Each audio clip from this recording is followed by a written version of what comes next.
ఓం నమో నారాయణాయ. కార్తీక మాసం సందర్భంగా శ్రీ మహావిష్ణువు తన భక్తుల పట్ల చూపిన మహత్యాన్ని తెలియచేసే ఒక సరికొత్త చిన్న కథ ఈ వీడియోలో చూద్దాం. కార్తీక మాసం మహత్యం. విష్ణుమూర్తి కరుణ. అనగనగా ఒకప్పుడు ఒక చిన్న పట్టణంలో మాధవుడు అనే పూల వ్యాపారి ఉండేవాడు. మాధవుడు శ్రీ మహావిష్ణువుకి గొప్ప భక్తుడు.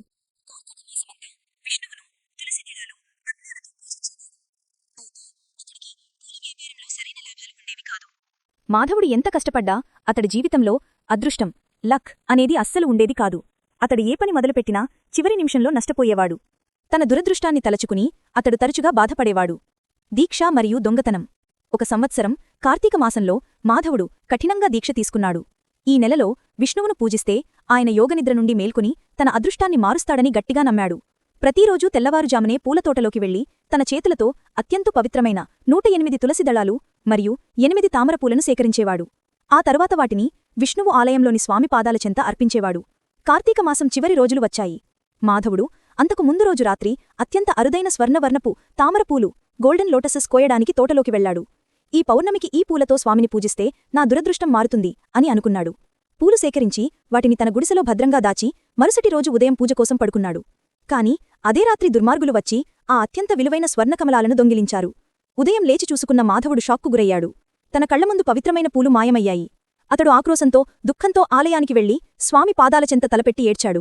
స్వామీ, నీవు యోగనిద్ర నుండి మేల్కొన్నావు, కాని నా దురదృష్టం మాత్రం మేల్కొనలేదు. నా భక్తికి ఇదే నా ప్రతిఫలం. విష్ణుమూర్తి కరుణ. మాధవుడి మనసులో స్వామిపై కోపం, నిరాశ నిండిపోయాయి. అతడు ఆలయంలో నిరాహార దీక్షకు కూర్చున్నాడు. 3 రోజుల తర్వాత రాత్రి సమయంలో ఆలయమంతా నిశ్శబ్దంగా ఉంది. అప్పుడు శ్రీ మహావిష్ణువు స్వామివారి విగ్రహం నుండి మధురంగా మాట్లాడారు. మాధవా, నువ్వు దురదృష్టం గురించి బాధపడుతున్నావు. నిన్ను దొంగలు దోచుకున్నారు అనుకుంటున్నావు. కాని నిన్న రాత్రి జరిగిన దొంగతనం నీ జీవితంలో జరగకుండా ఉంటే నువ్వు ఈ రోజు సాయంత్రానికి చనిపోయేవాడివి. మాధవుడు ఆశ్చర్యంతో లేచి కూర్చున్నాడు.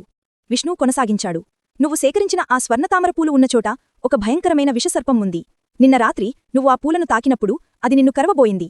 కాని ఆ సమయంలో నువ్వు కార్తీక దీక్షతో ఉన్నావు కాబట్టి నేను ఆ సర్పానికి వెంటనే నిన్ను కరవకుండా నిన్ను తామరపూలను దొంగిలించేలా ఆ సర్పం యొక్క దృష్టిని మళ్లించాను. ఆ సర్పం పూలను చుట్టుకొని ఉండిపోయింది. నీ పూలు దొంగిలించబడ్డాయి అనుకున్నావు, కాని నీ ప్రాణం కాపాడబడింది.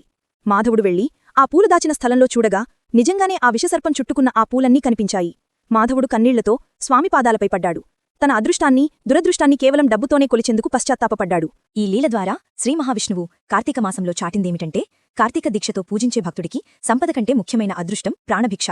ఆయన కరుణ ఎప్పుడూ భక్తుడికి కనిపించే రూపంలోనే ఉండదు. కొన్నిసార్లు నష్టం అనిపించే సంఘటనే మనల్ని పెద్ద ఆపదల నుండి కాపాడుతుంది. ఆయన ఎప్పుడూ తన భక్తులకు తోడుంటాడు. లోకా సమస్తా సుఖినో భవంతు. Thank you for watching video.